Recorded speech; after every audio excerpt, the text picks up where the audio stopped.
Life is about balance. This phrase is the basis of happiness and, in general, the whole world outlook of a successful person. Often the word success is used in relation to something material. And indeed it is. But only partially. Many people go to this all their lives. And you have a choice. Understand the importance of balance now, break through life in an imbalance in order to come back to the first option one day. What would you choose? Why balance is so important? The fact is that a person is not just a bunch of desires and aspirations. This is a vessel that contains sometimes different and conflicting desires. They often complement each other. For example, good health makes you look better. If you want to find beauty, you take care of your health, and not just how this mortal shell looks at this very minute. Good health allows you to work better, earn more, to be a more cheerful person. And this is just one of the relationships. The second trick is that man is a changeable being. You at 20 are not the same person as at 30 and 40. Priorities change, and in the event of a sharp change in aspirations, you already have a launching pad, without which it is extremely difficult to start. Let's say that until the age of 30, material things didn't matter to you at all. And then you realize that you want to start a family. There is no basis for this. There is no career. A standard life from paycheck to paycheck. The imbalance that has developed over the years makes it difficult to realize almost any new desire. The main weakness of imbalance, but the main disadvantage of the lack of balance in life, is the complete impossibility of achieving full-fledged happiness in the long term. A person is unstable and too dependent on his key resource. We've all heard of people who commit suicide or do all sorts of stupid things out of unhappy love. This is a direct consequence of the imbalance.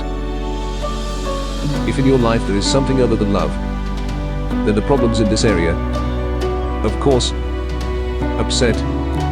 But even in the worst scenarios, the death of a very beloved person, for example, you will not take your own life for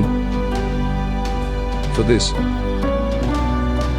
When there is a lack of balance, even a small quarrel can cause such an act. And this is not stupidity and not an exaggeration of their problems. If a person's whole world is narrowed down to some one phenomenon, then the end of this phenomenon is equal to suicide.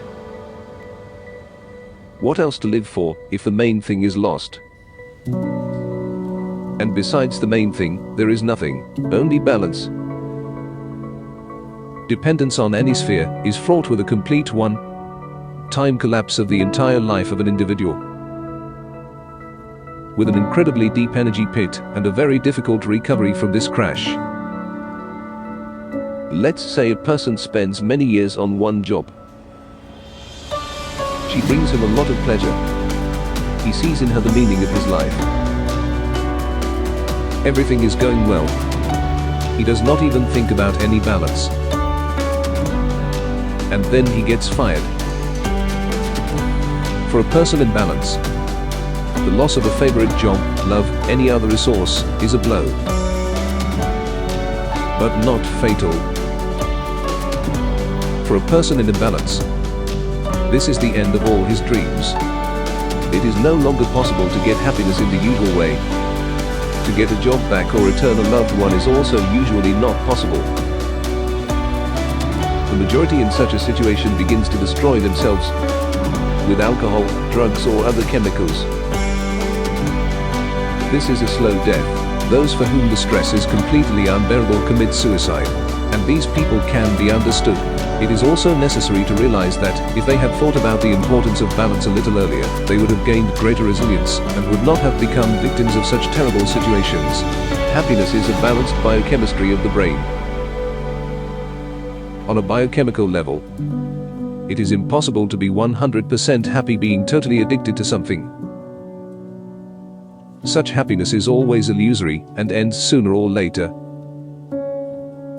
Therefore, only balance, only complete happiness.